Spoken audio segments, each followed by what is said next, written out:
open.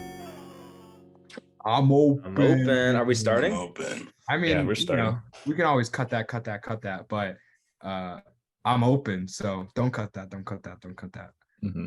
Yeah. Today's a big day. We're all dressed to the nines.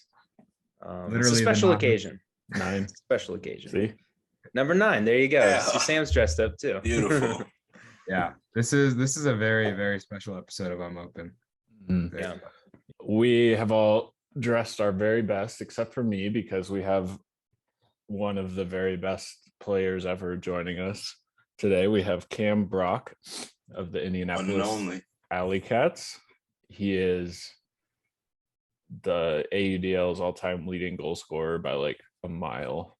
Yeah, it's not even close. And yeah, he has given us the privilege of interviewing him. So we're going to do that, and we're going to dress our best for it. Yeah. Do you think anyone calls him Mr. 563? Well, let's ask him. No? Well, maybe I will. Now's your chance. Welcome. Hello. Okay. No. Hold on. Is my Yeah, you're good. You're working. it wasn't like registering on my screen that it was working, but now it is.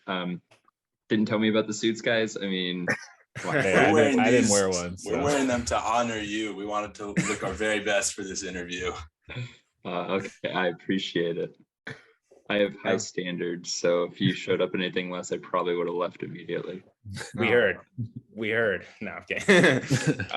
Welcome. Thanks for coming on. So this is our first episode of the week, so it's usually our tier talk. I don't know if you've followed our episodes, but awesome. So since we have a special guest, we're just gonna kind of start by asking you like a shitload of questions, basically. Sure. And then yeah, if you have time after that, we'll get into tiers with you, or if you have to hop off, we can do it ourselves. But I literally have the whole night, so I am amazing. Yeah. All right. Well, welcome. We also very rarely introduce ourselves on the pod. We kind of always forget to, but when we do interviews, we try to usually remember to say our names. So I can go first. I'm Joe, and I'm open. I'm Ryan, and I'm always open.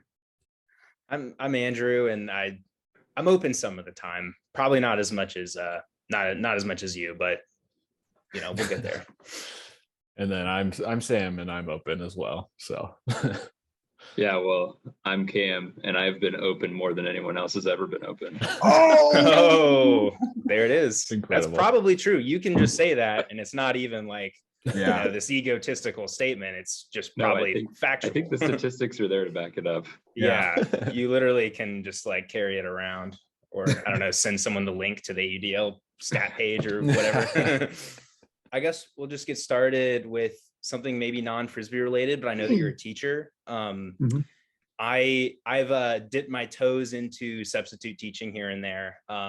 What grade do you like to teach the most? And I guess to follow up with that, I found that like I like fourth graders. I think it's a good line where they're like, they'll believe what you say, because I think you get older than that and they're like, who are you? Like, you're not gonna, but I've also had some pretty nightmarish fourth graders. So I don't know, where's your head at? Like, what do you like to teach the most? What grade and what subject? And just go give us a little background on that. Yeah, sure. So I'm actually licensed K through 12. And I have taught 2nd, 5th, 7th, and then all 4 grades in high school. Wow. And I will say without a doubt, my least favorite was juniors and seniors. I will say that I had like the juniors and seniors who were like non-college track, get me my high school diploma, get me out of here.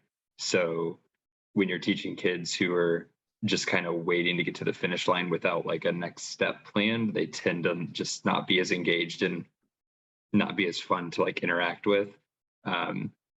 But I currently teach 7th grade, and that is my favorite grade of all the ones I've taught. They're in that sweet spot where they're used to middle school because they've already been there a year, but they're not ready to leave middle school yet. They're still excited to like be at school. Here in Indiana, that's like the first year that most schools have like school teams for sports. So kids are pretty excited about like trying out for the basketball team and things like that. And they're like old enough that you can have like a real conversation with them, but they're not like so old yet that they're like kind of jaded about school and about the world. So I think it's kind of the sweet spot. They're kids who want to be like adults, but when you let them, they're still kids, and that makes it fun. That's Do awesome. they know about your second life as the greatest goal scorer of all time? Like, how do they feel about that if they know? So the first couple of days of school, I always introduce them to the fact that I play ultimate frisbee, and then throughout the school year, when we have time, we do Frisbee Fridays. So we'll try to finish a few minutes early on Fridays, and then I'll show them some like Frisbee highlight videos. And the funny thing is, I always want to show them like what are like the coolest highlights I've ever seen. So I like think of some of these videos, or maybe some like a specific top 10 plays from the AUDL, but they like don't care at all. They only want to see plays of me. Like they just want to, oh, can you show us just plays of you? Like that's all they want to see. So I try to steer away from that because I don't want to be like, hey, watch me. But like every time I do, they're like, no, we just want plays of you. Like you're so cool. Like you're so odd. Like you're like the greatest scorer.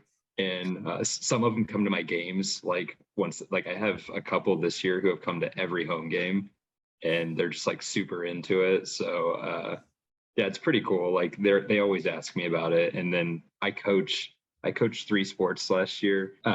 And we every once in a while get the frisbees out and we'll like, just have some fun and play some frisbee. So it's a good time. So in middle school, is there a frisbee team there or no? No, so I've actually been asked multiple times to start a frisbee team at the middle school, and I have consistently said no. I have coached 3 different high schools at one point or another. So I've gone down the coaching thing. Having a kid now, I'm at the point in my life where if I'm coaching, I need to be getting paid because it needs to be like my time is just more valuable now that I have a kid. So I hate to say that because I loved coaching frisbee and had a lot of fun doing it and didn't mind that I didn't get paid, but it's just like I'm in a different stage of life now where that's a little less feasible than it was before. Yeah. How's your sleep schedule? Are you still on that 3, 6, 9, 12 sleep schedule? Oh no. My kid's he's coming up on 2.5 here in about a month. So he's been sleeping through the night since like 6 months. So we've had it pretty good. Yeah, so he's great. He's about 7:30 or 8 p.m. to 7 a.m. It's fantastic. That sounds great. That's huge. Yeah, well, that's awesome. I had a little taste of coaching. I had stuck around the college team at Tulane this past 2022 season. Nice. And I don't have a kid, and I was like, man, this is a huge time commitment. So you're definitely like, totally understand where you're coming from there. I guess something that I kind of want to get into frisbee wise, something that I'm wondering, you obviously have just an exceptional goal scoring ability. I wonder to what extent do you attribute that to your approach when you're going into a game? Do you say like, oh, the best way to help my team is for me to get open in the end zone as much as possible, so that's going to be my goal? Or do you just kind of play your game and then you look at the stat sheet after and you're like, oh my gosh, I scored a ton of goals? Like what, I guess, yeah, to what extent is your approach kind of involved in that goal scoring? Sure. I'd say when I was younger in the league, I definitely tied up a lot of like how I approached the game to like, well, I should be scoring a certain number of goals. And it wasn't like, hey, I want to go stat hunt. It was, I didn't have a lot of the greatest disc skills when I first came to the league. And I knew that if I caught it in the end zone, obviously I didn't need any more disc skills, which was part of it. But also I was fast, athletic, could run forever. Like, so I was like, that's obviously something that's there for me. In year 2, when I just had like 90, whatever it was, goals, I was literally playing on the field with basically me and 6 other handlers. So anytime anybody caught an in cut, I was taking off because I just knew that whoever it was could get it to me. And I knew that I was pretty much always going to win my one-on-one matchup. Now, so also people just kind of told me like, oh, like, all you can do is score goals. So then it was kind of like, I had my whole identity tied up in like, well, if I don't score goals, then I didn't do my job. Like, I thought that that's what I needed to do to be successful and to like help the team. I don't really approach it that way anymore. Like, for me, it's all about maintaining possession. So like, my goal every game is just to not turn the disc over. So like, no drops, no throwaways. And, you know, if I end up scoring some goals, that's great. But like most of the time when I finish a game, I don't know how many goals I scored. I might be able to like venture a guess, but I talked to Adam Ruffner after the Madison game, and he's like, man, you know, great game. Like, you were really in the end zone a lot. I was like, what was it, like 5 times? He's like, no, 7 times. And I was just like, oh, I didn't know. I just knew that kind of in the second half, it just kind of felt like, especially in the fourth quarter, I was just open eternally. And, you know, I think when it comes to like scoring the goals, I think I just see it before other people see it. Like, there's like a play where there's like a couple, I think both in the fourth quarter from just that Madison game, where like I knew 2 throws before it was thrown to me that I was going to score and where I was going to score at, because I could just see the play developing. And I think that's kind of what allows me to get open in the end zone so much, is because I can see it 2, maybe even 3 passes before it actually happens, because I can see where everyone's at the field, where the disc is flowing to, where the next pass is going to be going to. And reading off of that, it's more about just like timing. And I use like change in speed a lot to like catch my defenders off guard. And that's kind of where I've been successful in terms of catching it in the end zone. Does it help playing with the same team for so many years and like some of the same guys for so long? We play with like Keenan Plouffe for like 10 years, Rick Gross for like 8-10 years now. Like, does it help a lot to have played with the same people for a long time? It definitely does, but I think more important than that is the system. Like, we've been running the same system in Indy now since 2017. So, you know, this is year 6. I mean, I know we didn't play in 2020, but we were still getting together for like small pods and stuff, and we were still in those small pods running the same system. So when you're running the same system for so long, you can kind of plug people in and out, and there's definitely an adjustment period. But the nice thing about playing with people is like, I know exactly where Levi wants to put the disc. I know where he can put the disc. I know that about everyone on the O-line. Even though Carter and Lucas are new additions to the O-line, like, I have a pretty good sense of where they want to put the disc in, where they can put the disc at this point. So, you know, part of cutting isn't just cutting to where you're open, it's cutting to where your person with the disc can throw it to you, right? So knowing all that is very helpful. And like, of course, the reps with like Levi and Keegan and Rick, just hundreds and thousands of reps with those guys. Like, yeah, it's like they know where I'm going to go and I know where they're going to go. So it just makes it easy. And for Keenan, I played with him from spring of 2009 to fall of 2019, pretty much nonstop, like between college and AUDL. So we could play blindfolded together. You did reference that game against Madison last week. We were all tuning into that. And I think a big, I guess, if you want to call it a storyline going into that game, was the tiebreaker situation and kind of the playoff picture for the Central Division.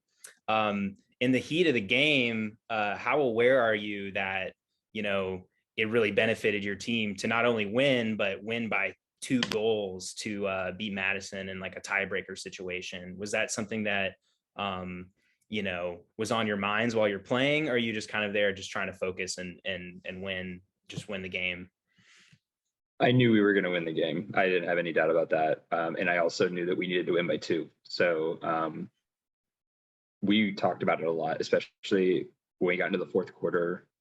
And once we were trading back and forth, but where we were the ones always going up 1, you know, we talked about, you know, when we went up by 2 the first time, where Xavier D'd the in cut, I mean, that was a kill line. That was like a UPD line. Like we didn't have our standard defense out there. You know, me and Rick and Jeremy Keish were all out there, I think, on that point. Because we knew like winning by one's great, but we need to come win by two. So we sent a line out there, got it done. And, you know, they came back and scored. We kind of did a, you know, just basically trying not to let them get any hucks off. They ended up getting the hammer. But we knew we had 8 seconds left, and I cannot for the life of me figure out why they pulled it so short, because the likelihood of them winning the game at that point is, or even tying the game, is pretty much zero. So I don't know if they just thought by putting it on the sideline there that they were just going to trap us and not let us get anything. But what they ended up doing is literally just leaving me wide open on the opposite side of the field and allowing Keegan to, you know, throw a hammer and since I was so wide open, even though the disc was in the air forever, I got to the best position before anyone else could get there. And it didn't make a lot of sense to me. I think that was 100% a strategical error on their part. And, you know, it might be the thing that ends up sending them home. It might not matter because we might go win other games and the tiebreaker scenario doesn't come to fruition. But that was just a dumb play on their part. I don't think any of us understood why they did it. Okay, that's cool, because when I was watching the game before they pulled it, I was talking to my roommate and we were like trying to figure out the scenarios of what they should do. Like, do you play for the win? Do you play for this and that? And then they pulled it like that. And then the scoreboard on the screen was actually, I think, wrong, because when the game ended, I don't know if you saw Madison tweet out an actually imaginary goal. So like, yeah, so you probably saw that. So when they did that and then you guys got the hammer, I was so confused. So I'm glad that to you, who's been in this league for so long, it also didn't make any sense. Oh yeah, I was just like, that is like, it made no sense to pull the disc there, because even if they got us in a high stall count situation, we're still going to be able to put a disc into the end zone from that spot on the field. So like, I don't know what they were trying to accomplish. It didn't make any sense, but you know what? Worked out for us pretty well. Yeah. So You came by the way, I believe all of you picked against us in this game. I thought this was an AlleyCats podcast. So, oh my goodness. Oops. I feel so outed right now. If it makes you feel better, as soon as I picked Madison to win, that basically sealed your victory, because I've been in a rough stretch with my predictions. Like, I think I've gone 2 weeks like without a correct prediction almost, or at least it feels that way. So knowing that now, do I like pick against you guys on purpose because I want you to win, or I don't know. I need to figure that out, but just know that I'm basically like, just take whatever the opposite of whatever I'm going to say, and that's actually going to be the outcome. So it's good to know. Good to know. What I heard from that was, so you do watch our pods. Oh, I've watched a few of them. I watched the Pavel one for sure. I definitely, before coming on today, went back to the preview pod for last week, and just so I could see who you guys picked, knowing I already knew what I was going to see too. And I'm like, I just want to double check on this. So, but yes, I have watched the pods. That's awesome. And I guess my last plead to you to maybe get back on your good side. I bought some merch last night. It was a late night decision. It was AlleyCats merch, and I'm trying to pull it up here because I don't know if you're aware that the AlleyCats sell the best hat in the league. Oh, okay. But I'm gonna pop it into the chat. I don't know if I can share my screen, but Sam, you probably can. But I'll probably just if you put it in the chat, I think I can try. Yeah, I'll put it in the chat. Just put it in. Yeah. Video. Yeah, everyone take a look at this hat, and just Samuel put it in and post. Oh yeah, that's like an older design hat that we had. Yeah. Oh, it is like, I saw that and I was like, okay, well, I guess that's where my $20 are going today. So I'll be rocking that, and I will be supporting the AlleyCats the rest of the way, because I had them in A tier in the very first episode, and that's probably well, I'm glad you saw that, because yeah, a lot of people are mad about that. So yeah, that's kind of been our running theme on the pod. I guess we need to get back to our AlleyCats ways, because you guys kind of shoved it in our face last week. So I just think for us roster, this is so a little like peek behind the curtain. This is only the third game the entire season where we've played our whole game with the O line that we like our starting O line. So like our first game, we had everyone. Trey Dines was starting in place of Jeremy Kaish. Second game against Madison, Trey Dines gets injured out for the season, second point of the game. So we played the entire game basically with a substitute on offense. And also, of course, that takes somebody away from the defense. We played our home Chicago game with our full offense, and then we played this game with our full offense. So that's it. Okay. So when we have our full offense, we look really good. And I think it's not that the people that are coming in are like capable players. It's just that it's not, everyone who has been put on the O-line is there for a specific reason and they serve a specific function. And in that cog, there are certain cog in that machine. And then when you substitute out another cog, might just not quite fit the same, so it's like we lose something when we do that. We might be gaining something else, but it might be gaining like things that we don't necessarily need. So it was really good because I feel like this was one of our better offensive. I mean, we only had 12 turnovers, I think, the entire game, which is phenomenal, especially against a team like Madison that typically forces a lot of turnovers. So in an outdoor environment, y'all act like we've never played outdoors. The only time we play indoors is our games. Like we practice outdoors, like our entire lives we've been playing outdoors, but everyone likes to act like what are the AlleyCats going to do when they get outside? And there's like, there's no roof. What are they going to do? I mean, we're just going to keep scoring goals, and guys on other team are going to get tired of looking at my name on the back of my jersey and try to, take me out, I guess. So that's what's just going to happen. This is rough because I feel like every single podcast, people tell us that we like the AlleyCats too much. We give them too much credit. They say your stats are inflated because of the inside, and like we're giving you guys too much credit. So it sucks that the episode before this was our like least AlleyCats episode possible. That's unfortunate. It is what it is. People like to point to the indoor stuff, and like the best part about the indoor is that you never have to worry about like rain. Wind, whatever, but like playing in rain sucks. Like I hate playing in rain. Obviously I hate playing when it's like really cold too. And in Indianapolis, early May, late April, you might get a 35-degree day. So it is nice for more for that than for anything else. But yeah, I mean, we've only been playing indoors since 2018. So I played a majority of my career at a home stadium outdoors. It is what it is, but people really like to point that out. But I think the biggest inconsistency you've seen between our home games and our away games is just like the roster we're able to bring. So I think when we went up to Minnesota, we were missing Xavier Payne, we were missing Keegan North, and that was huge. And then there was just like, we had a lot of guys, we had some guys playing in their first game of the season, and Minnesota also played phenomenally. So it was like a combination of they played better than I've ever seen them play, and we couldn't find our rhythm. And it kind of got to that point. At some point, I think it was just like, okay, whatever, the game's over. And I think there was definitely some lost energy on our side. And I think that's why it ended up getting as bad as it did. But, and then kind of the same thing happened when we were up in Chicago. We had a lot of guys who we actually had more than half of our roster played in heavyweights that day and then came to our game.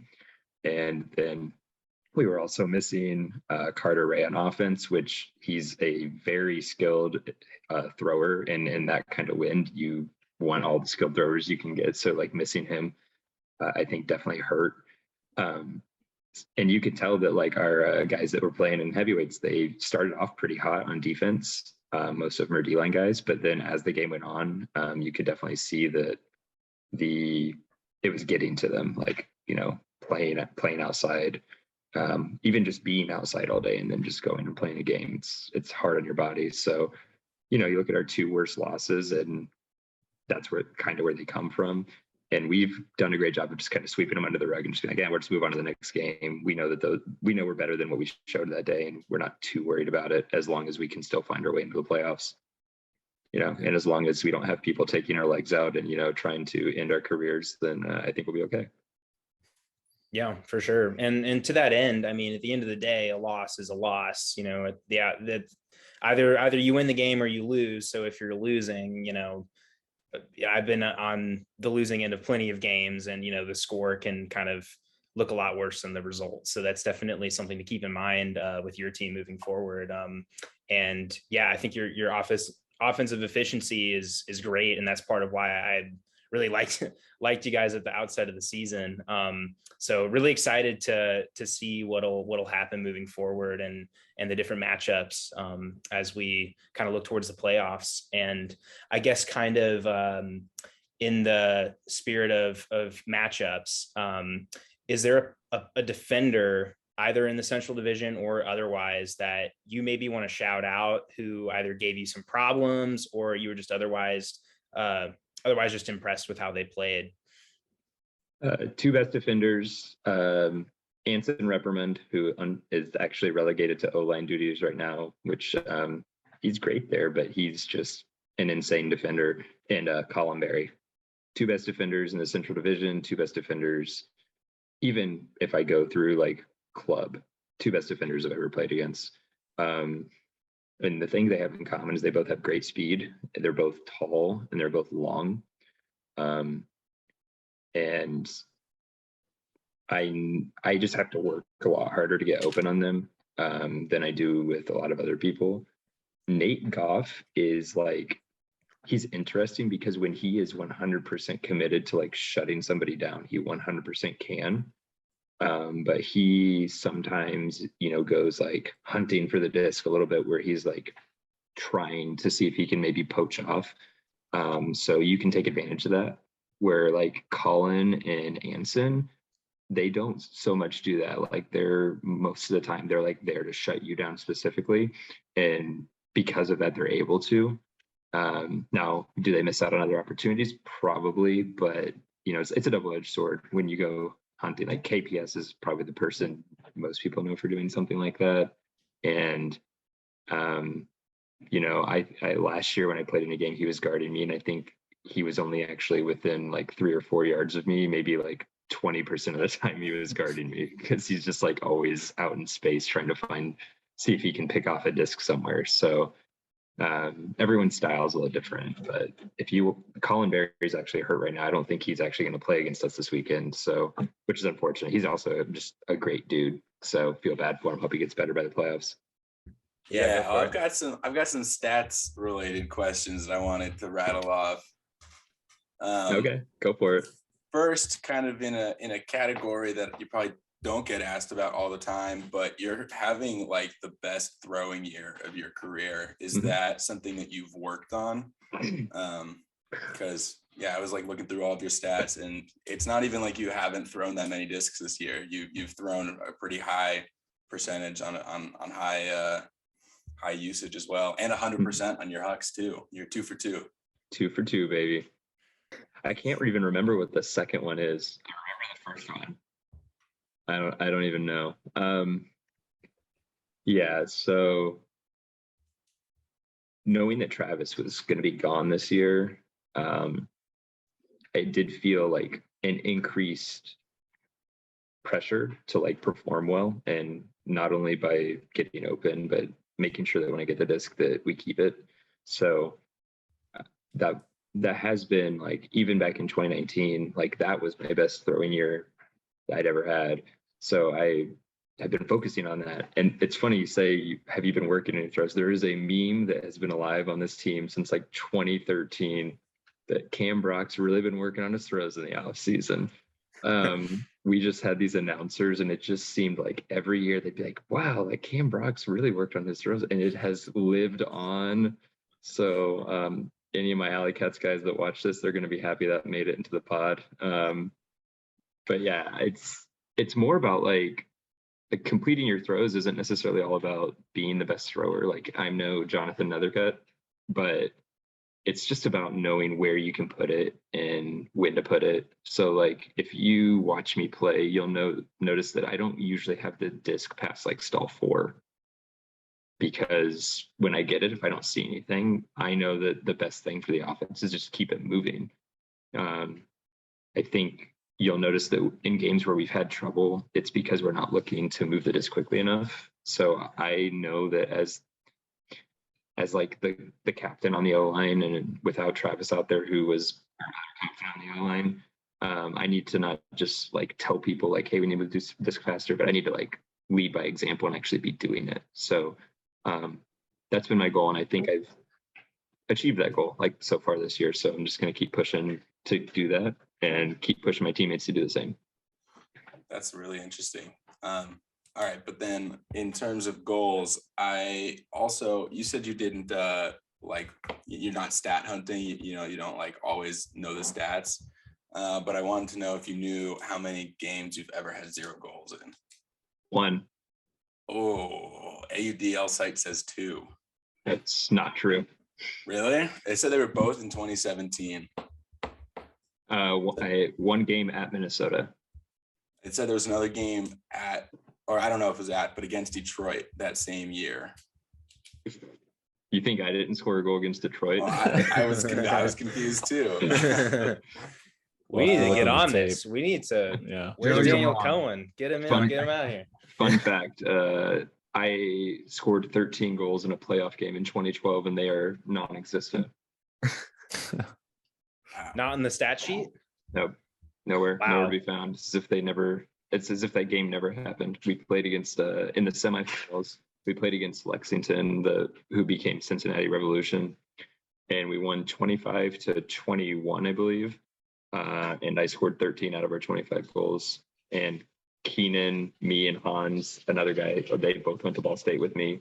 We accounted for scoring like 19 of our 25 goals between the three of us. So it's just like if you go, there's just like no stats for the game, but there is like a highlight video of me catching a hammer, and you can hear the announcer say it was like my 10th goal of the game, which tied the record at the time with John Korber, who played for the Connecticut Constitution. But that was like the end of the third quarter, so I still had a whole nother quarter after that to score at least one more to break it. But yeah, it's just like missing from. I even mentioned something to Cohen about it. I mentioned something to Tim DeBile about it because they're kind of in charge of that stuff, and it's just not there. We'll make sure he knows. We'll make sure he knows. Yeah, We'll let him it's know. fine. We'll let him know. But it did happen. Speaking of like crazy games and highlights, do you have a favorite game or at least like a favorite goal of yours? I mean, really, that last one I scored is maybe, as far as impact, maybe the most impactful single goal I've ever scored. Just because that goal specifically was the one that put us up by 2, which means that we have the tiebreaker over Madison. So like, I know it's kind of recency bias, but it also, in terms of like, it's just very visible that it was an important goal. I mean, other than that, the one that was called as my 500th goal, I mean, was kind of cool because they kind of stopped the game, got a standing ovation from the crowd, and the fact that I like absolutely roofed a dude to get it was like pretty cool too.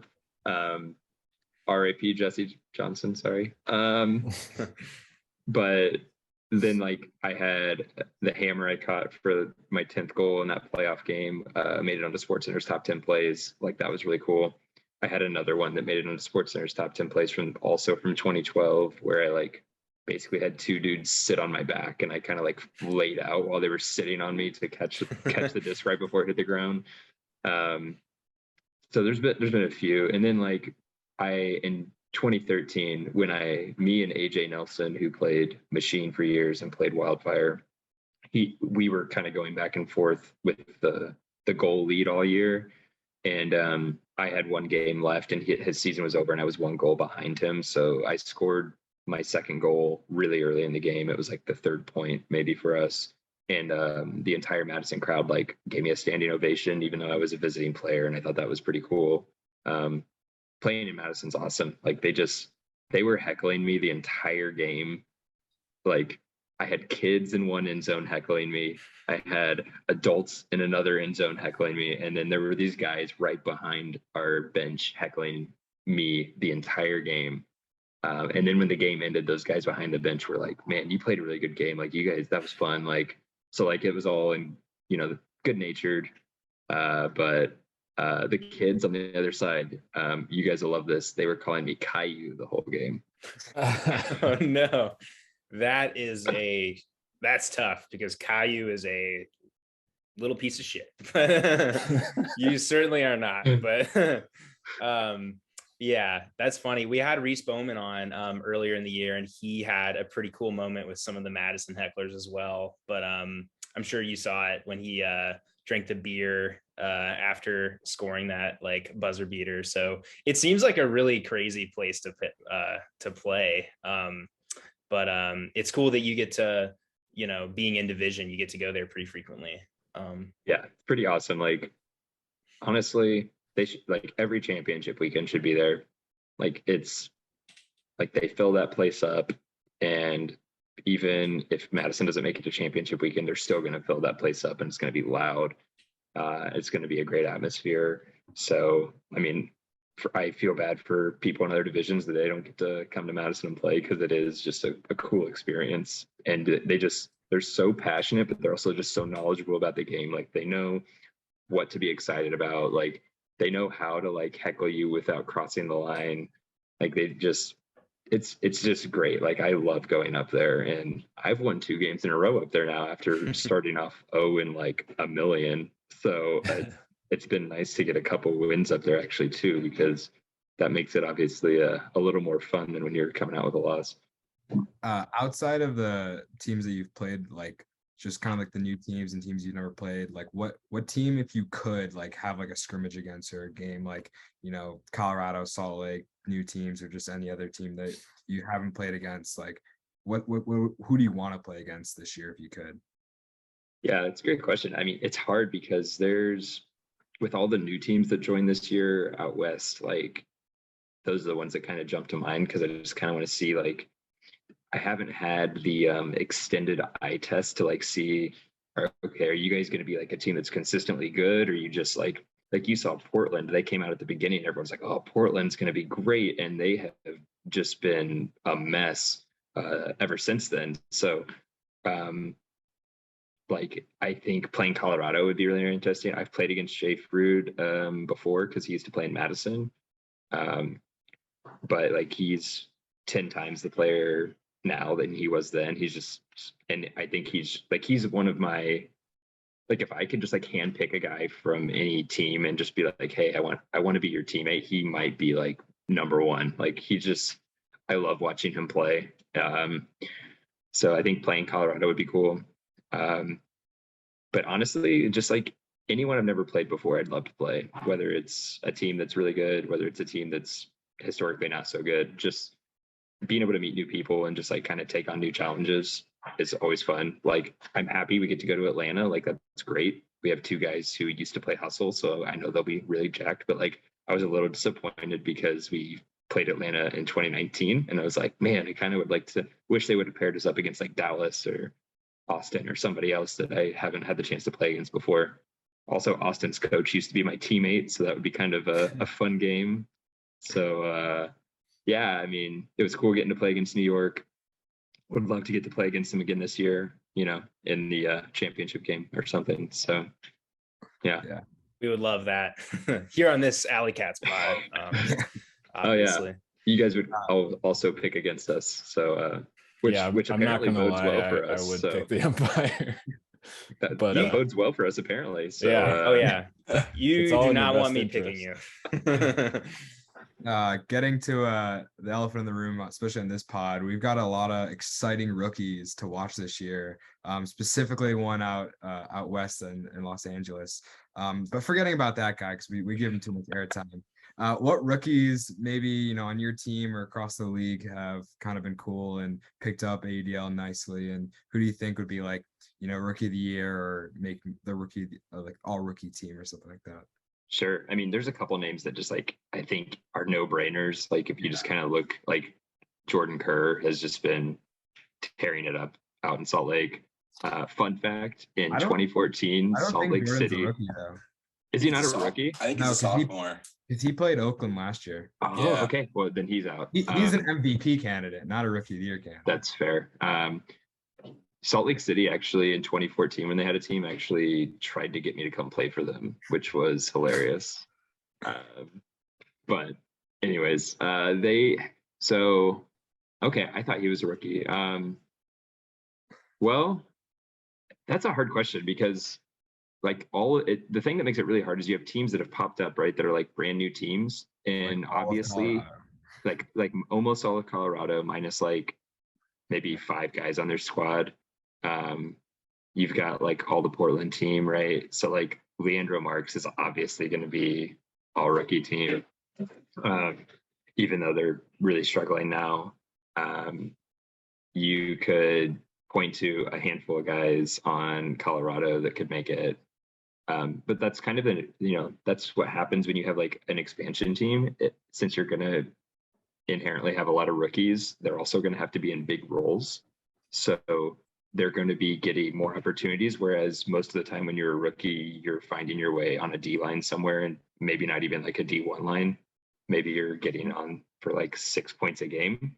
So I think like when you look at the all rookie teams, you're going to see a high number of them coming from those newer teams just because they are going to have more people in bigger roles. And, they deserve it. Like to be able to come in and put up numbers and like play well in a complete, in a different style of Ultimate than what you're used to. It's not easy. Like you see guys all the time, like that tear it up in college or tear it up in club, and then they come into the AUDL and they kind of disappear. I remember, I can't remember his name. I remember Detroit picked up a guy from Colorado. I cannot remember his name to save my life right now, but they flew him in for a couple of games and he was like a Callahan nominee. This was back in like 2017 maybe. And he kind of struggled when he came out into the AUDL field because he just wasn't, is just like learning how to use the space. And also like I don't think people realize how big the jump is from like college to AUDL. Like even bad AUDL teams would go to college natties and just like, they would just like jump all over people. Like I don't think people realize that. Now I'm not saying that like the worst of the worst AUDL teams is going to go and like would be necessarily, I don't know if they would go out and like win college natties, but like when I watch college nationals, like the best teams you have to offer, right? Like I see a lot of bad Ultimate still, like a lot of like bad cuts, a lot of bad defense, putting 8 people on the field, which apparently is allowed now. All these but you just see things where you're just like, okay, they're young, they're inexperienced, and they haven't really had to play against people who have forced them to play better Ultimate yet. Like we all have been there. Some of them are still, well, I'm the fastest guy around, so like I'm just gonna run past people, and then they get to the AUDL and they're like, oh wait, there are a lot of other really fast people here. I can't just run past people anymore. This isn't gonna work. So there's going to be a lot of guys, a lot of names that are going to be out there for rookies, but I think like Leandro Marks' name is probably going to be at the top, and then it's just going to be whichever 6 or 13 if you're doing 2 teams after that you want to pick, because there's just a ton of them this year. Yeah, especially Everett Shapiro. He had a great season. Did he break his ankle? Because I don't.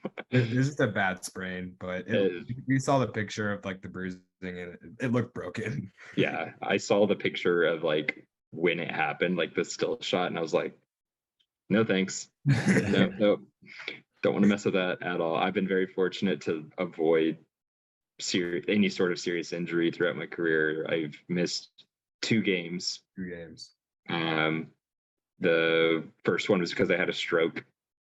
And then the second one was just because I had a little bit of a heel bruise. We had already locked up first place in the division, and it would have been selfish of me to go out there and play. So I told coach to pull me out. So that's impressive, just because like AUDL, like you have a whole other life going on, and like it's not like your full-time job, and to only miss 2 games, like, that's wild. There's players that have It's- missed like more than 2 games this year, like easily. Yeah, it's something I pride myself on. I try to take really good care of my body. And for anyone who watches this who wants to be like, man, how can I not be injured? Don't take time off. It's that easy. When the season ends, my training starts. Like there's no time. I don't take a month off, or I don't even take a day off. I go straight from, whatever. I go straight from AUDL routine to club routine to training routine. And I don't play club anymore, so now it's straight from AUDL routine to training routine with no breaks in between. And I found that works really well for me. And I think a lot of people who do get hurt, they take like long stretches of time off. Like they'll be like, oh, I don't, my season's over. I have like 4 or 5 months before I have to do anything else. So I'll take a month or 2 off. But then it really just puts you far behind, puts you at greater injury risk when you take all that time off. And I don't think people realize that. So. Well, they say the best ability is availability, but I would also argue that being able to score goals at a all-time record pace helps. It's not bad. Yeah, it doesn't hurt for sure. No, okay, I do. Before I know, eventually we have to get into the tier talk, but I gotta know: I was expecting a little more heat to these questions. Like, you guys are being way too kind to me. So, like, if We're you got just some so spicy glad questions, that like people will come talk to us, that we like we don't have enough clout to be mean to people yet. Oh yeah. Once we get have a that. big fan base, we can bring people on and just kind of roast them. But that's fair. But have you ever thought that maybe roasting someone might get you more clout? It's true. It's should we true. stage Well, something. Hey, it doesn't have to be a spicy question about me. I mean, I'm open. Who is the worst defender you've ever played against? That is a great question. The worst defender, Peter Graffy. Ouch. here to hear, Peter. Hope you're listening. Now, so if you go back in the record books, you're going to see that Peter Graffy led the league in Ds, and you're going to be like, Cam, what the heck are you talking about? How could a guy that ever set, like, I think it's the record for most Ds in a season? I'm not even kidding you. So he played in the back of that zone that Madison would run like every other point back in those days.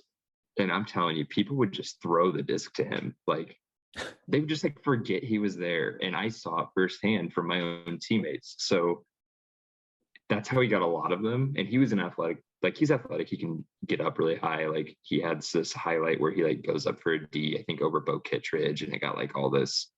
But he's just sitting back there and he's just attacking the disc, right? Whenever they were in man-to-man defense, I am not even kidding you, his teammates would be like, he would usually end up on me.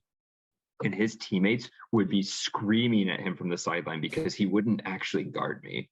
He would just, like, if I made a deep cut and didn't get open and came in for an in cut, he would just sit in the deep space. He would, like, I would go in for a 30-yard in cut and he would just stay 20 yards back behind me. And you would hear people on the sideline, Peter, guard somebody, Peter, come on.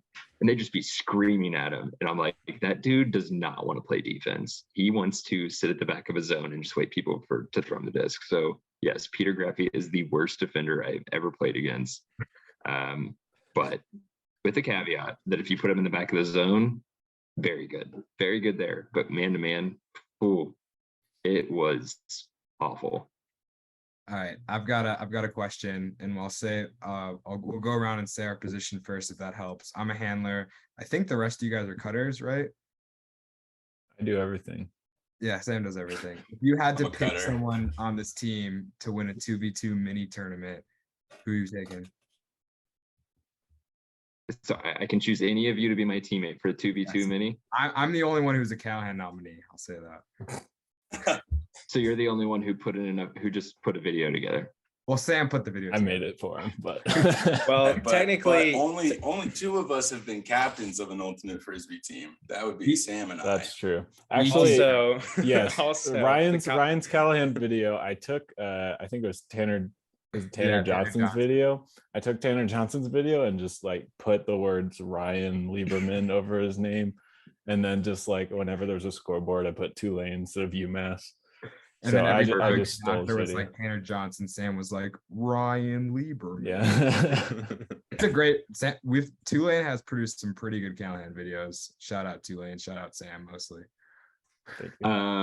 And you've produced some ultimate players. Mhm. Handful. Handful. Couple. I, Rookie of the year. So I'm clearly not taking Sam Nikki- because Nikki he Spiva? put together somebody else's Callahan video. So like, I think he Like eliminated 4 years himself in a right row. there. Yeah, so like he's like basically taken the beta position already. Like I need to be running Wow. out there with an alpha dog. Like, you know what? I'm taking Joe. Oh, Wow. let's go. Wow. All right. First off, when I'm playing mini, it's probably a mistake. I should probably take a handler, but whenever I've been successful in mini in the past, it's always been me and another cutter. We actually played 2v2 like keep away one year at AlleyCats, and I remember me and Rick Gross were paired up, and this was like 2015. I think that was the year like Rick Gross was like MVP candidate, like plus 100 plus minus whatever. And we literally just kept throwing it up in the air to each other where nobody else could catch it. And we didn't have a single turnover the entire time. We were just like bladey up in the air, back and forth the entire time. And just everyone was getting super pissed. And the other person I played with though was Keenan. And we also won because we basically played blindfolded with each other. So it didn't even matter what anyone tried to do. But Joe, I'm taking Joe. You will not Wow. regret this. Wow. Bet you're feeling real proud of yourself, Joe. And this is like the best thing that's ever happened to me. Wow. Yeah, no, I think I was probably not the pick. I ate an entire bag of Sun Chips today.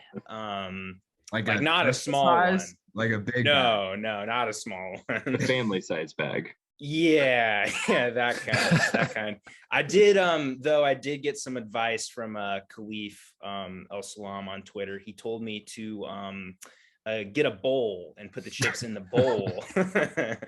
and then you'll eat less chips. So, you know, we're going to work through that. Maybe next time around we'll ask you the question again and you know, maybe pick the right person. But I will ask you how many Sun Chips you've consumed also before answering the question. So yes, my membership of the mini duo is contingent on my Sun Chip consumption. So that's 100%. another thing to motivate me too. So and we can play some mini during championship weekend.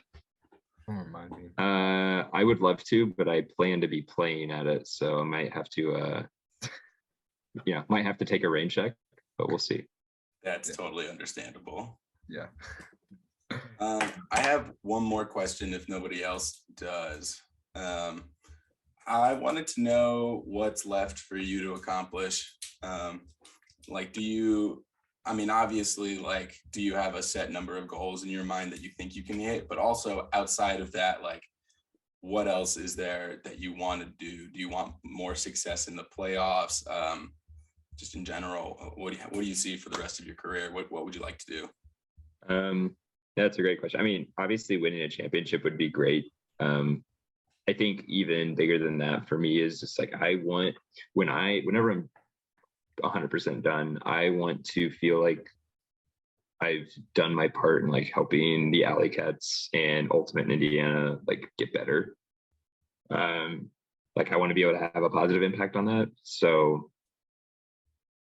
if I can like look back on it and feel good about that, I think that no matter what else happens, that I'll consider it all a success.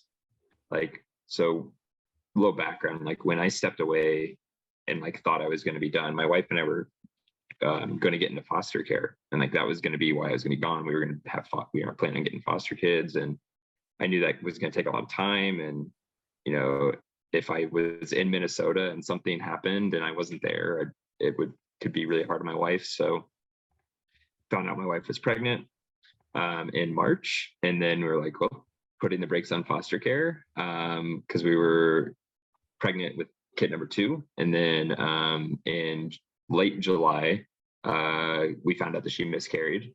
So then we were in a situation where it's like, okay, we stopped the foster care process. We thought we were going to have another kid. Now we just have our 2.5-year-old. But now we're like trying to have another kid. So it's like the foster care stuff has been put on like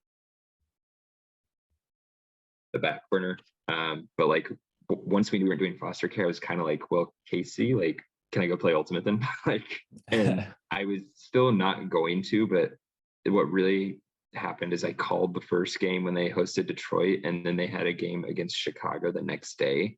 And I was watching it, and I was just seeing all of these things that needed to be fixed, especially on the offensive side of the disc. And it was just like crushing me to watch it, knowing that like I couldn't be there to like help, especially because we had so many new people on the team who probably needed guidance that I feel like I could have somehow helped with that.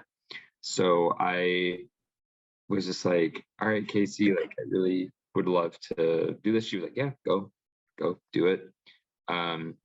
So I was able to play some games last year, and then I knew if I was going to do that, that this year I wanted to be 100% in. Like there was going to be no, go to some games, not go to others. Like if I'm playing, I'm playing. And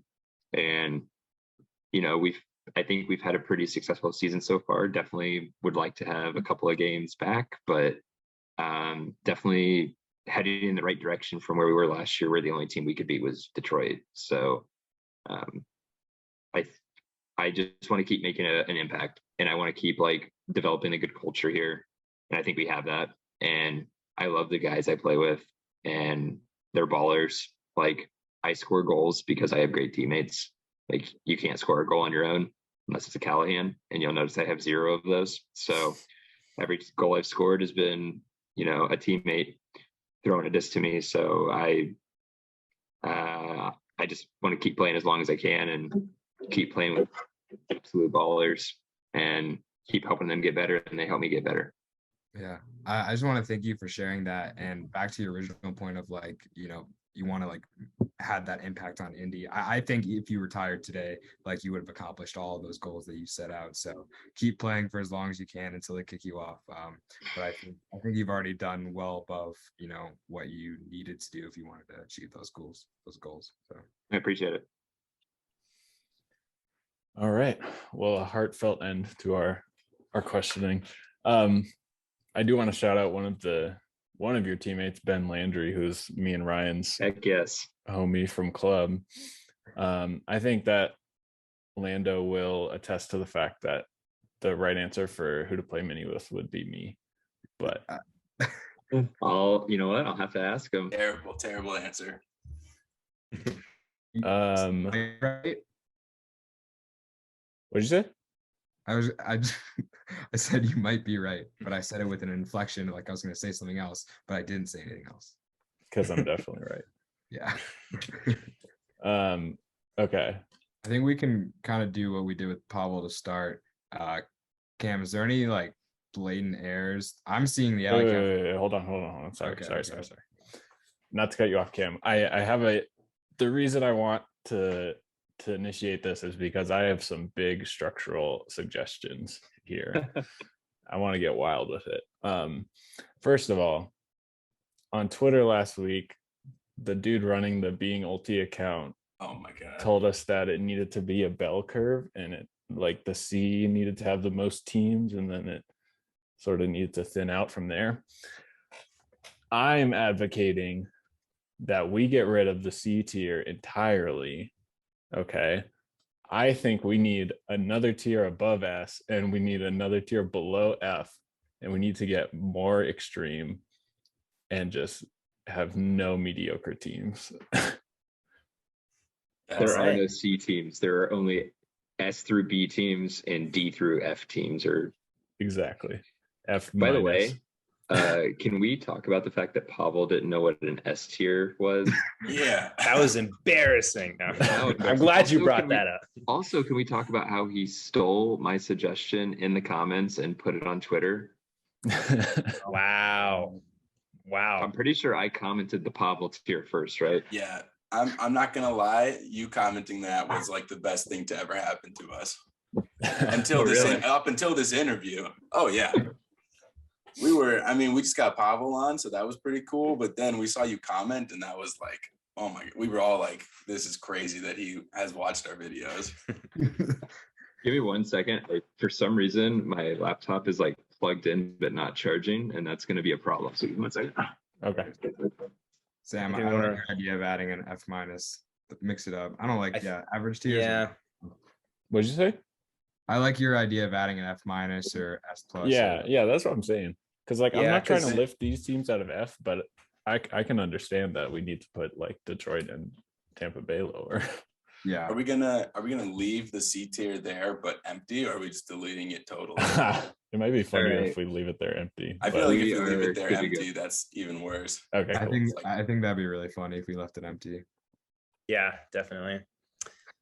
Are I'm in are favor of people on that. board with my idea? I expected some pushback. I got to be honest. I'm on board just because it kind of is like the opposite of what that person said, and Yeah. I don't know. nothing like we really all intellectual to had- say about it. But We all had gripes last week, so I think we're all in. yeah, Okay, let me just do that. I'll pull these guys out. yeah, we're not about mediocrity here. We're There about we go. like if you're gonna We're be about- Yeah, thank What you. about clicks on Twitter? bad. All right, what are we calling this one? Right? Cam, Yeah, I what do we will- call I them? will How- say- it depends how disrespectful do you want to get. Oh, Let's just call it the extremely. Detroit tier. extremely disrespectful. But you can't just call it the Detroit tier because hot take, Detroit would beat Tampa. Yeah, no, I agree. I was saying this at the beginning of the year. I think Tampa's the worst team. Now, depend. Okay, Detroit is obsessed with trying to beat us specifically, and I don't get it. I just don't understand why they didn't try to beat Pittsburgh. Like Bansfield played 3 games this year, all against us. Which, by the way, shout out to Johnny Bansfield because that dude is insane, and like I love watching that guy play frisbee. But like, and he lives actually. Indy is the closest ultimate city to him. He lives in Lexington, I believe. So like that was probably part of it because they played 2 games in Indy, but he also was up at the game in Detroit when we played them, or in Grand Rapids. And I'm like, if y'all just would have brought Johnny to one of your Pittsburgh games, like you probably win one of them. But like they were obsessed with just trying to beat us, and that obviously didn't work out for them very well. But can we give the people what they want and get a cross-divisional Tampa Bay Detroit game? Because Please. Yes. That's Please. what we said. I would be more hooked into that game than any other game all season. Like I that's know. the game I would mark off on my calendar. Like, don't interrupt me. I'm watching Tampa Bay Detroit. Like I would watch that. I know. We're the only thing that's like close to that is we're getting the Dallas Tampa Bay in the next 2 weeks. See, I think, Dallas I is think- just way better. but is it in Tampa? So they play they played 2 weeks in a row, and I don't know which one is which, but one's in Dallas and one's in Tampa. I think the home team wins both games because I think Dallas's biggest problem is that they just have not been able to get a consistent roster. Like they have some talented players, and I know they lost some guys. Like losing Abe Cosson, Dalton Smith, and Jay Frood alone is just like absurd. Like that's an absurd amount of talent to just like leave your team. But then I think they've just had roster commitment issues, and like it seems like they just never have the same lineups there. And when you're struggling already, and then you just can't get people to consistently come play for you, it's like you're gonna struggle. And they've had it, but for some reason, like Atlanta has had just like really close games with Tampa and Dallas, which has been weird. I don't know. I don't understand Atlanta. Like Atlanta, I look at them and I'm like, they are really. I look at their roster. When I look at some of the games they played against like Carolina, I'm like, man, they're really good. And then I watch them play like Dallas and Tampa, and I'm like, what's going on? Like, because I know that they're better than like what they're showing in those games. So, maybe for them it's a roster thing too. Maybe they just don't have all their guys. But that's been confusing to me because like I have a lot of respect for Atlanta. Like I think they're really good, but they don't like, maybe they're just playing down. I know we've had plenty of games where we played down to our competition, so maybe that's just what's happening. Yeah. Should we start with Atlanta right now? Where do they belong? Are we Well, cool with them they in did B? just beat Tampa by 9. Yeah, they definitely asserted their dominance a little more yesterday. I feel like bottom B is good because they're definitely a good team, but they're not playoff bound this year. Yeah, like it's hard to put a team above B when it looks like you're not going to make the playoffs, and they But I definitely don't like moving them any lower than that because I do think that they're really talented. And I think on a given day, they can compete with anybody for sure. Yeah. And I think that's kind of what the B tier is.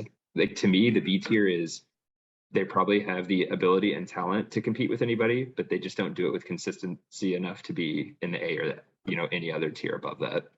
For sure. Okay. Yeah. So going off that definition, well, actually, let me slow down. Like, can we just move New York up to their own tier? They are in the Empire tier. So we'll start there, and then I guess the Summit lost, so they have to be behind the Flyers. I've been waiting for the Summit to lose. Not like I wanted them to, but they average. I think they've since gotten a little better, but I know throughout a lot of the early part of the season, they had an insane amount of turnovers, but we're still winning games. Yeah. And I was just kind of waiting for it to catch up to them.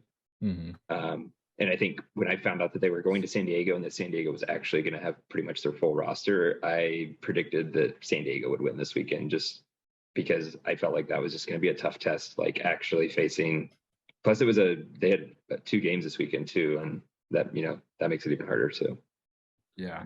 I'm a pretty big Summit fan. I've seen all the games mostly live, and like especially with Goose coming back, I did not feel good about that Friday game. Their defense like just could not stop San Diego's offense.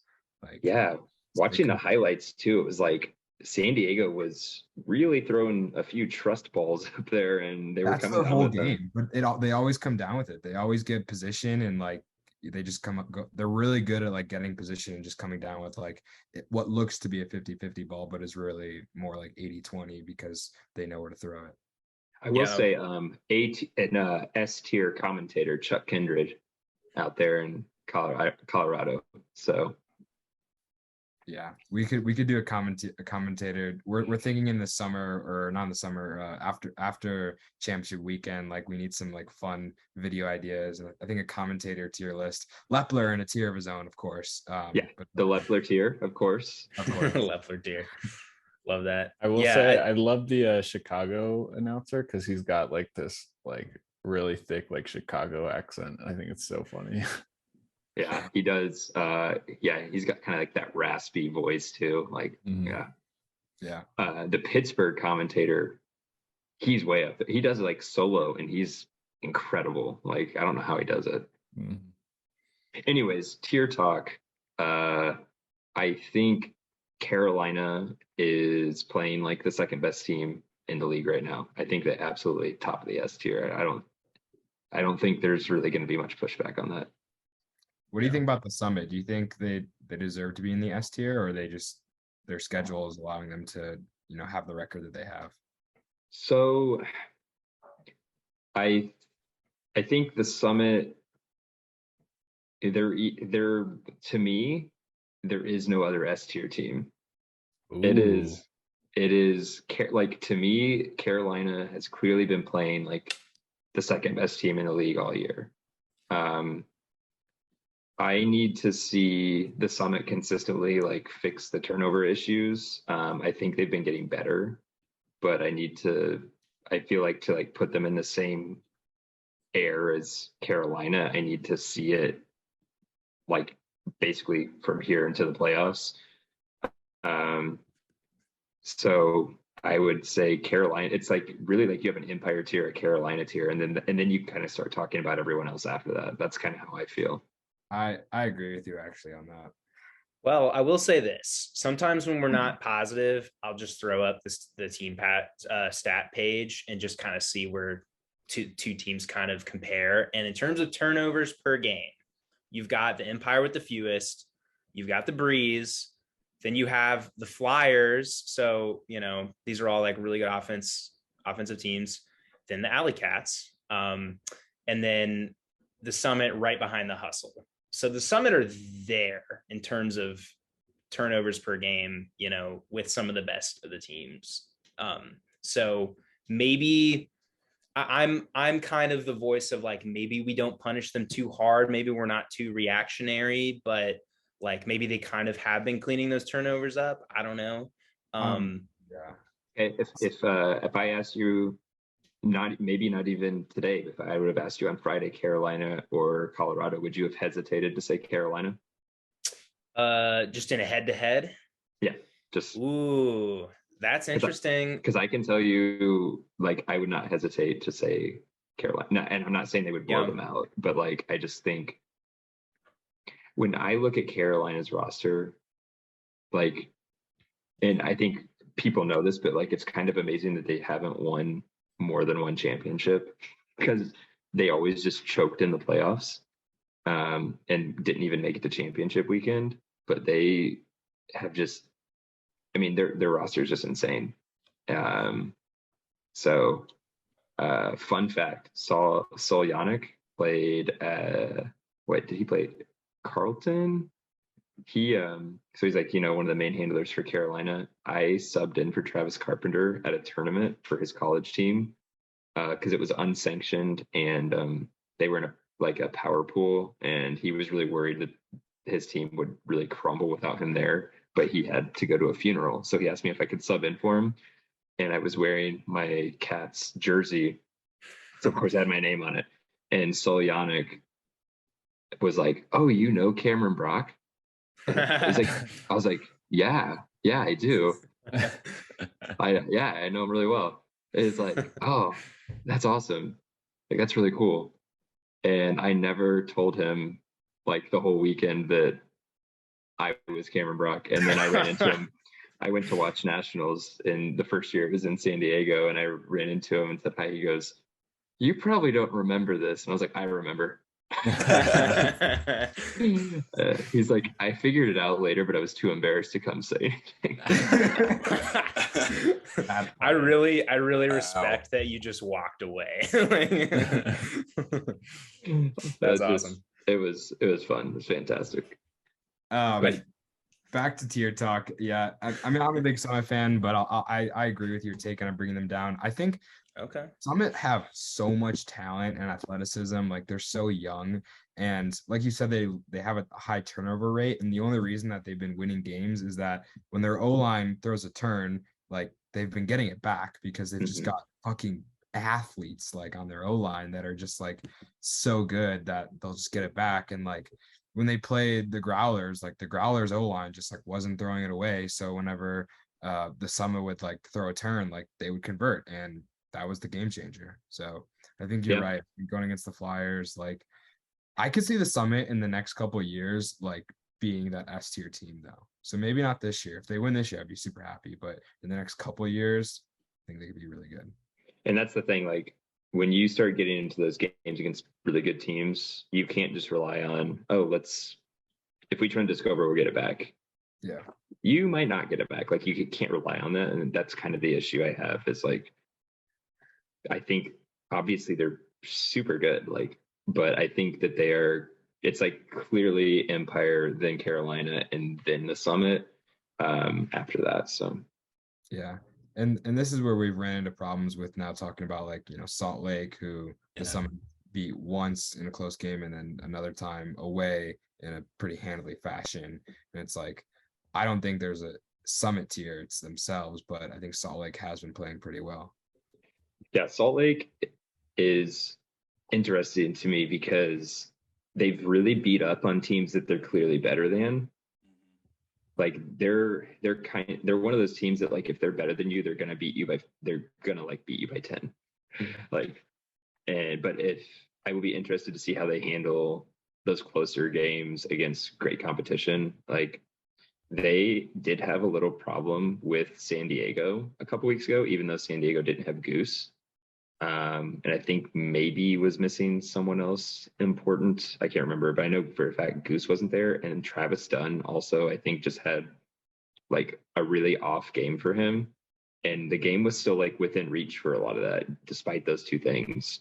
And it was in Salt Lake. So it was just like, I was curious, like, if you get a game where San Diego's got their full roster where Travis Dunn's playing like he normally does, because I think he had like 2 drops in that game, which is really uncharacteristic for him. I'd be curious to see how that plays out. So like, I don't think Salt Lake is the like right there. I would actually right now like with the pieces that the Union have added, and they're getting healthy. Like Dalton Smith is playing games now, adding Joe White, and they've added a couple of other players. Like they're up in the A tier for me. Like they're playing really good Ultimate right now. I mean, they put up. Oh, sorry. I was just they're like I would put them above DC, who like has had some head scratcher games this year. Like DC, clearly super talented, clearly very good team, but they have had a couple of games where I'm like, what's going on? And Chicago hasn't had any of those games. Like they've even in their loss, like, it was a competitive game the entire way through, and they haven't been like playing down to their competition. When we went up there and we didn't play well, they crushed us for it. They didn't like just let us hang around. And when they've been in tight games, they found ways to win. So, Yeah. Okay. So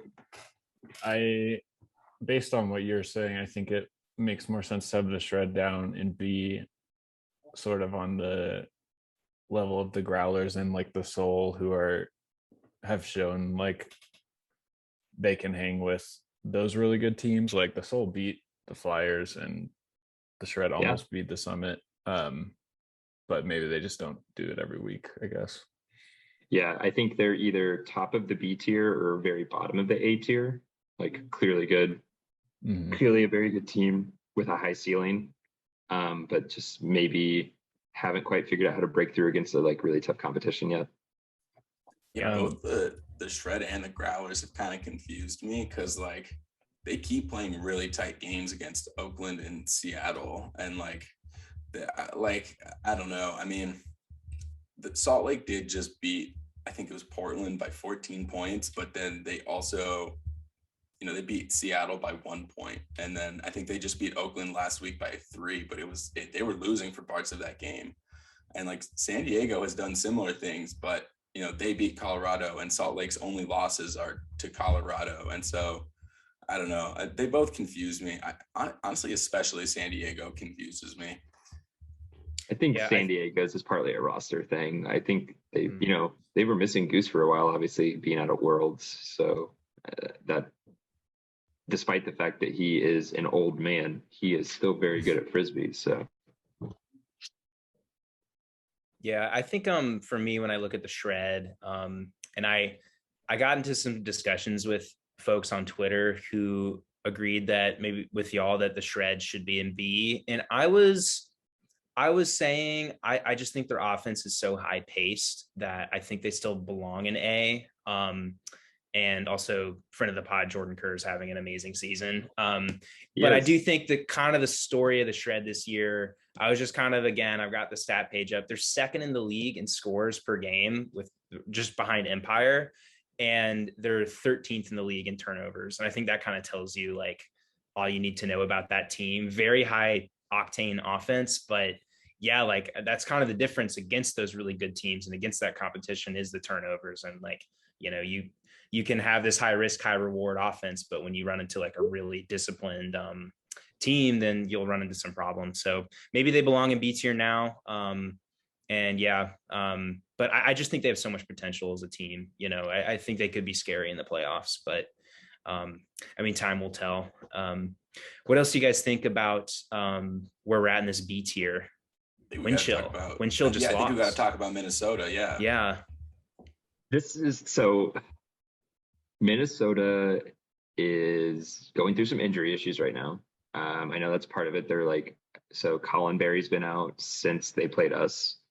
And he's, I would say, their best man-to-man defender as far as on cutters goes. I think I heard that Rocco Linehan, who's been playing super well for them on their D-line, got hurt in the Chicago game this weekend. Sounded like it might be something that's like a little bit longer term, like, so he might not be playing this weekend against us. I don't know.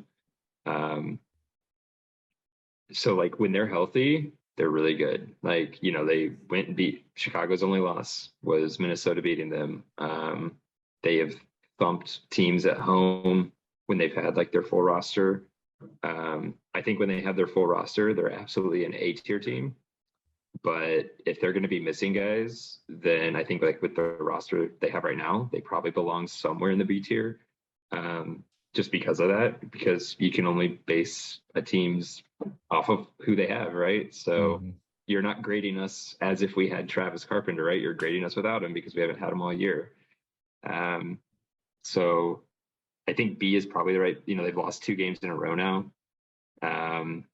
And they looked, I think if, you talk to anyone on that Minnesota roster, and I talk pretty frequently with Brandon Mattis, I think they would all probably say that Madison game was the worst they've played all year. And it seems that they played a pretty good game against Chicago. It was close.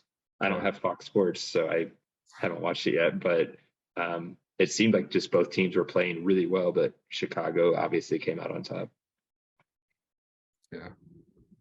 Yeah, that's pretty accurate. It was a really close game. I shout him out every pod, but my former high school teammate, Andrew Roy, is now seems like he's just kind of the center handler for Minnesota right now. So he pretty much dragged Cal into the quarterfinals at College Nationals. And maybe he'll come in and stop the bleeding. Who knows? But yeah, Minnesota definitely slipping a little bit. They've kind of another volatile team, kind of like the Shred. And maybe that's kind of the moniker of a B tier team. Like they can go off one week and beat a really good team, but then maybe, roster stuff or whatever it is might be keeping them in B tier. So I'm okay with Minnesota B tier for now. But there's, who knows where they'll be as we move forward. But yeah, I mean, any other thoughts on the B tier? I feel like based on that definition. Can we get to the elephant in the room, which is where we put in the AlleyCats? At least B tier. At least. So here's my question: with the B tier as it's constituted right now, I would move San Diego ahead of Philadelphia first off. Oh yeah, we didn't even get there. Oh my gosh. Yeah, I would have Philadelphia at the back end. I would have Atlanta over Philadelphia. And then here's my question: who wins in a game, Indy or Philly? Indy. Was it in the dome? Do you guys know how to play in the cold and outside with wind? Hey, you want to talk about the coldest, windiest game I've ever played in was in Minnesota in 2019, and your boys won that game. So yes, we can play out in Minnesota. It was, that game had a 5.5 minute point in it. It was, my gosh. It was our D line versus their O line, and it was brutal. So I feel if you put us in the D tier because we choked some games away late, then I just watched Philly do that in DC. The Hustle just did that also in Austin. Yep, the Hustle just did that in Austin. I'm not about to put any bulletin board material for Atlanta and just be like, throw us in front of Atlanta. But if you're going to have Philly in the B tier, I fully believe that we would have to be in there too, because I also think that we're trending upward right now. I think we're going to have pretty much our full roster availability for the rest of the season. For our last 2 games and then into the playoffs if we make it. So we're trending in a good direction as well with that. So I feel confident in putting you guys above Atlanta. And I think the biggest reason is that they're basically out of the playoffs and you guys have a good shot at making the playoffs. But they got to play. Your words, not mine. Are you comfortable with us putting you ahead of Atlanta? Even though you have to go, you can put us wherever you want to. Well, because we know everyone in the league will follow this, and they'll see that they'll get angry. Board material, right? You can put us wherever you want. I'm just saying that I think we are in this group of teams. I think we've shown that we can play with good teams. That maybe we didn't quite have the consistency at the time to, win. Kind of similar to what we talked about with Salt Lake earlier. Right. But considering that early on, we went into the season, 2 weeks, Travis, 2 weeks before the season starts goes down. We have to put an O-line replacement in 2 points into the second game. his replacement gets injured, got to go to another. We've only had this O-line that we're working with now has only played together 2 games now as a full 7, and we've looked really good in both those games. One being the Chicago home game, and one being this game we just won in Madison. So like I feel like we're trending up. So I think this is the group of teams that fits that definition we talked about at the beginning. Right. Has the ability to compete with good teams. Maybe hasn't consistently done it all year. I'll say this to the fellow pod mates. I mean, in 2 weeks you guys play Atlanta, so like, who do we have in that game? And I think the way it's been trending, I have the AlleyCats. So. Ooh, do I do my reverse That's psychology? so far away. Yeah, Ayla, you got to take the Atlanta. hustle. You got to say the hustle's gonna win. I guess I have to say the hustle, but no, I can't. It sounds like blasphemy coming out of my mouth right now. But no, it's AlleyCats stock is rising. Slap them above Atlanta. We'll see what happens. Let's but do it. yeah, I like. I also the little C Valley has unintentionally kind of become a split between playoff teams and non-playoff teams, which is kind of nice, with the exception of Atlanta. I guess that makes sense when you're thinking about ranking teams. Yeah, I think that means we're doing it well, and we've got heavy favorite, maybe second favorite, and then I think the groups look pretty fair. I think it's beautiful.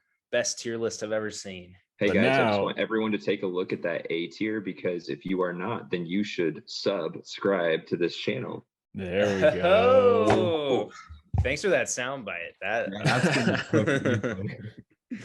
Lovely. Now we get to the Ryan, fun part, which is the bad teams. So Okay.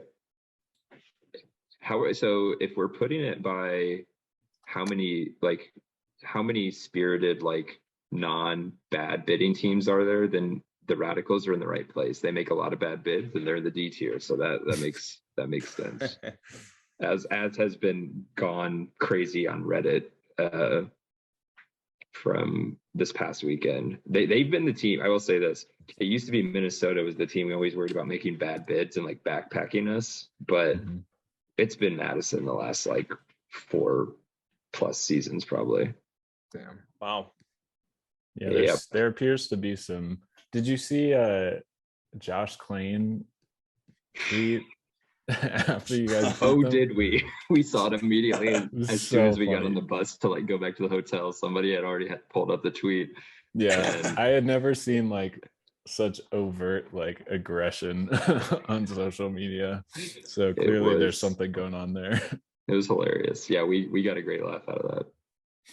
Speaking of the our ultimate Madison bids, I just pulled it up and I'm watching it right now. And I actually recall seeing that, and I cannot believe how level-headed you were after that happened, because that guy sideswiped you completely. I mean, that was pretty dangerous, but props to you for just kind of shrugging it off and giving the guy a pat and moving on. I think that's the way to handle it. So I initially got really, really pissed off because earlier in the game, Matt Tucker, who's guarded me most of the game, and by guarded me, I mean watched me stroll into the end zone a lot. He was earlier in the game, he got a D on me, but when he went up for the D, I had the inside, I was going to catch the disc. He puts his hand on my shoulder when he jumps and then hits me in the face. So when I go up, I barely get off the ground and just kind of stumble forward. And I was like, dude, you just literally, his finger actually went into my eye. I was really thankful it went here and not into my eyeball. But I was like, dude, you just held me down and slapped me in the face to go get that D. And he just was talking the most crap. He just stopped whining, stop complaining. So I was still mad about that. And then, he sideswipes me, and Tucker took no responsibility for what he did, but Blaze immediately was yo, I screwed up. And I immediately just started yelling at him, but then he was I'm sorry, man. I screwed up. I should, and I was okay, you're taking responsibility for it. You messed up. And then I asked him if he was okay, because, he was the one who hit the ground. I was still standing. So I was are you okay? Because he did go into me pretty hard, and he said he was fine. And that's what you see, me kind of like, dap him up there a little bit, I guess, just to like just because I'm glad he's okay. Like I didn't want him to be hurt either. But it's just like in the past, Madison would make really bad bids and then just like act like nothing happened. So like I think I'm just kind of conditioned for that to happen. But he knew immediately he made a mistake and was like really apologetic for it. So at the end of the day, like if I just berate him after that, I'm accomplishing nothing because he already apologized and realizes he's in the wrong. So then if I'm yelling at him, it's just me being a jerk because I just want to yell at somebody. So I don't think he's going to make that play again. So I think it will all be good. But there also was no foul called. So yeah, That's crazy. There's that too. And in the AUDL, that has consequences, right? Is it like off the pole then? Yeah. So they got together to talk about making it a 20-yard penalty, like an unsportsmanlike, and then they didn't even assess a 10-yard penalty. So like, I don't know. Maybe there's a rule that you can't do a 10-yard penalty. I doubt that's a rule. So I'm not sure what happened, but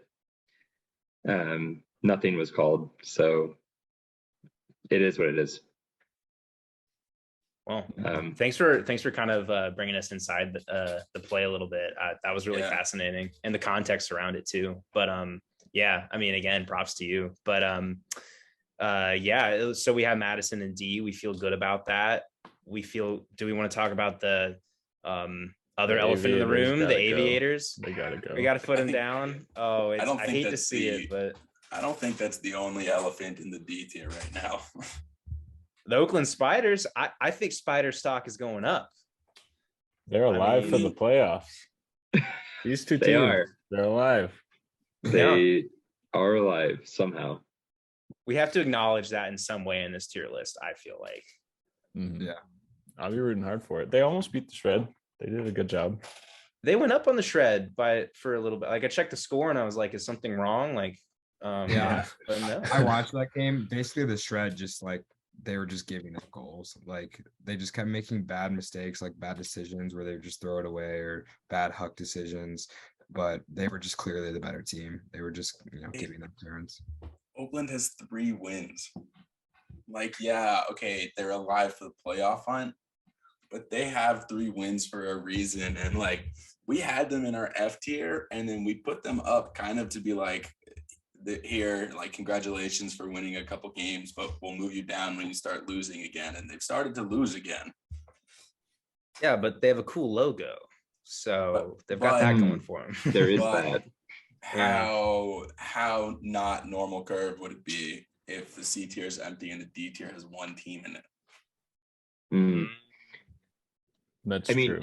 Are we leaving the C tier blank? Because I feel like Madison, if Madison's definitely like, they're in the right spot. Like they are, you could make an argument to put them like around where Philly is, like, because they have competed with, they have close games they did beat Minnesota. They had, I think a 1-goal loss in Chicago. The thing about them is they never look pretty when they win because they don't score a lot. They're not like a high up, and they slow the game down a lot. So when they do win, it's never by more than like 2 or 3, unless they're playing like Detroit. So it's one of those teams like they're very much like the Detroit Pistons of like the mid 2000s. Like they win games maybe and they're low scoring, and you kind of doubt them because of that. But I mean, they've shown that they can play with any team in our division. They had a tight game with Austin going for a while too when Austin was up there. So personally, I don't really think Philly should be in the same tier as some of those teams. But that's because you're a hater. I am a Philly hater. Jordan Ryan playing out of his freaking mind. You put them against the Shred, like they probably lose by 1 or 2, like they've been doing. It's good enough.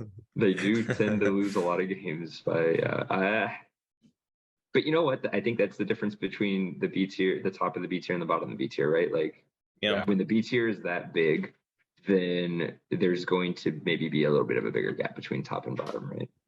Yeah, that's true. And I do want to shout out that yes, our tiers, there is some gradient to it for the folks who like will look at the tier list and be like, I've seen comments like, I don't understand this at all. Like, and I'm like, well, actually we do discuss it. So, by the way, here's a podcast where we talk about it. But yeah, no, definitely there's there. Oh, is he gone? He's gone. He's Oh my God. Good point. You're You're gone. back. back. You're back. I'm back. But yeah, Philly bottom of the D tier. I'm good with that. So Cameron, were you advocating to move Madison up potentially, or are you just saying you like them in the D tier? It feels weird saying that they're in the D tier. That's just weirding me out because this gap in the C tier does not sit well with me. But because like we could have one team in the C tier, one team in the D tier. It's still pretty ugly. I think like it just feels pretty funny. weird saying that Madison's a D tier team because that just doesn't sound. It's like those things don't go together, if that makes any sense. And then as far as Oakland, I mean, I know they're alive. Here's the thing: Oakland has gotten better as the season's gone on. Like at the beginning, it looked really bad, but they have been playing better. I just don't know where they belong because are they the team they started off as, or are they the team that's been like playing better, lost a close game, kept it tight with a shred. So I guess I go off of recency. I mean, they've been trending upwards, I'd say. So like, if you saw the way they were playing out, if they're playing this way the whole season, they'd probably have at least 2 more wins. They'd be a 5-win team. And I don't know. I'll be really interested to see what they end up with next year because I feel like it sounds weird you can take the momentum into next season, but I think you really can. And I think that they're in a good spot to do. That's what Atlanta did. Atlanta played, even though it was a big gap, like they were playing really well at the end of 2019. Like they were like building towards something. And then when they came back last year, it was like they went from being a team that was not even really thought about in the playoffs to a team that like almost went to championship weekend. So it's like, I think that's a real thing. Yeah. I'm just gonna cut you off right there. I actually have to hop off, but I just want to say this has been incredible. I hope you guys finish these tiers. It already looks beautiful. Cam, super nice to meet you. Hopefully one day I'll meet you in person, and then kick your butt in 2v2 mini and prove you wrong. But yeah, this has been great, and can't wait to see how this bottom of the tier turns out. So have a happy Monday, everyone. All right, get out of here, Ryan. Get out of here. Get out of here. Get him out of here. All right. Gosh, I could not wait for that guy to leave. Jeez. Yeah, seriously. Man, sheesh. Well, yeah, honestly, we don't have too much left to do. I think it looks pretty much I think probably just how it should look. Maybe Dallas move the has to Legion go to the here. back of the F tier. Yeah. Man, that's so weird. Dallas, Maybe. it's like they changed their name and they went from being a perennial championship weekend team to just like not figuring out how to play Ultimate. Yeah, it's tough. I guess I'm trying. do- If they had a consistent roster, they would not be down there. But it just seems like they haven't been able to get their guys together. Yeah, and Yeah. their schedule has just been like Austin, Atlanta, Carolina, Austin. Like Yeah, it that's doesn't look also fun. rough. No, those 3 teams could, be the top 3 teams in a lot of divisions, or definitely all competing for playoff spots. So now, I will say this: we should have the Boston Glory should have 2 different teams on here. It should be their home team roster and their away team roster, because their home team roster is probably like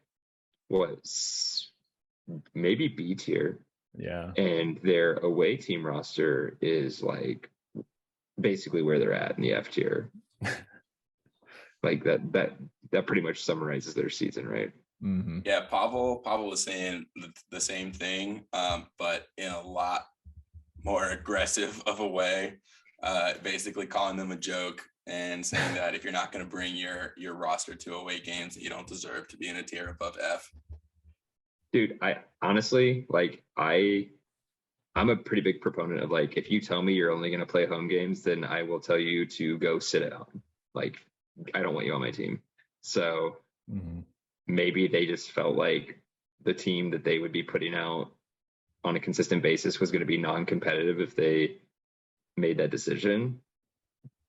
And I get that from a revenue standpoint. Here's the thing, it makes it hard, right? Because like, obviously you need to make money. And if you're like putting out a team that doesn't have as high a talent at home games, then people probably aren't going to come watch, or at least not as many people. But on the same token, I think that yields benefits down the road where it's like, okay, maybe this year's going to be rough, but all those players are going to get all that experience and they're going to get so much better from that.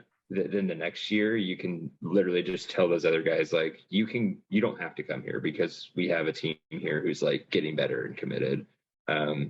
So they clearly went the route of, well, let's just let them play home games. And yeah, I just like don't even pay attention to them anymore because I just kind of like what Pavel said, it's kind of a joke. Like, if you're not going to be all in, then I'm not really going to care too much about you.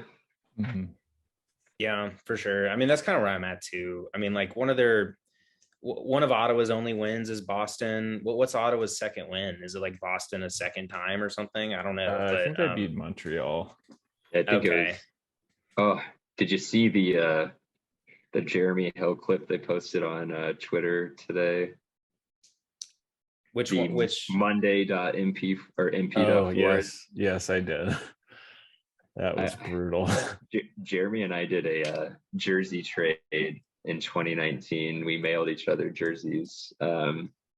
He's a good player, but you have never and never will see me do the wide arm. Oh yeah, like celebrating flap catch. Never. I will never do that, and it's for that reason right there. Yeah, every time I see someone do that, I'm like, oh my god, like it's that. And then the drop spike thing that happened in Atlanta the other week. Those two things, I don't get why people do them. It's like it's like the NFL players that drop the ball out the 1 yard line before they run into the end zone. It's like, what are you doing, man? Just cross the line, score the touchdown. Yeah. So, well, this tier list looks weird, but I think fairly accurate. Yeah. It is definitely. I'm glad we have this tier down here for these two because people were really wanting that. I am also glad that you do have Detroit on top of that tier, though, because I do think that is accurate. Yeah, I agree. I think it's like especially accurate if Bansfield and Mac Hector on the field, which I know Mac only played one game and is not going to play anymore, but that was definitely the best they've looked in a long time when they were both on the field. Yeah, that was against y'all, right? Yeah, so that was Brett Matzuka's. Was that his first game playing for us? I can't remember if that was before or after the Minnesota game. I think it was before. So I think that was Brett Matzuka's first game. He actually played for us this year. No, he played the Pittsburgh game first. But anyways, Mac was coaching college nationals in Minnesota. So he drove from Minnesota to Grand Rapids to play in the game and then drove back to Minnesota to finish coaching nationals the next day. So insane. Yeah, it's pretty crazy. And he like didn't know the rules. Like he he was kind of figuring it out as he went because he's never played before. So, but I mean, he's a really good player and he's a really nice guy. It was really fun to compete against him. I played against him once in club and same experience. He's just really good player, really good, like really great sportsmanship. He's just a guy who loves Frisbee and just has fun going out there playing. So. I'm excited for Indy Winchill this week. Two B-tier teams going up against each other. It's a big game. If we win, we're in the playoffs. There was some joking I was talking to John Jones, who played Cats and I was playing Union. And he said, do you think that Minnesota would just throw the game just to spite Madison, to keep Madison out of the playoffs? And I don't, but I think that would be hilarious. And I think it is one of those things where, like, if you asked, I think it's true. Like, and maybe it's just because they've been successful for so long, and I think there's also probably some other things that go into it. But like, if you ask any team in our division, like, what team are you just like wanting to keep out of the playoffs? Like, probably every single team. Maybe not Detroit. I feel like Detroit would say us for some reason, but probably all of us would say Madison. So Wow. like, I think there's a general just kind of animosity towards them from everyone in the division. Mhm. So I don't think Minnesota is going to do that. In fact, I know they won't do that, but it was funny just to, especially with the Josh Klain tweet, it just kind of all seemed to line up. So thanks for having me on, guys. Sam, you're dead to me. You're the only one who didn't dress up for me coming on the show. So Well, I'll tell you what, I just came from the gym, so you should have picked me for mini. That's all I'm saying. see, this is information I needed. I know that Andrew is going to eat a bag of Sun Chips and then not be able to run around. So Guilty. No. All right, yeah. Oh, man. Thanks for coming on. It was a ton of fun, and we'll probably ask you to come back on later, honestly, because why not? Yeah, hey, Cam. I like talking Frisbee, so that's fine.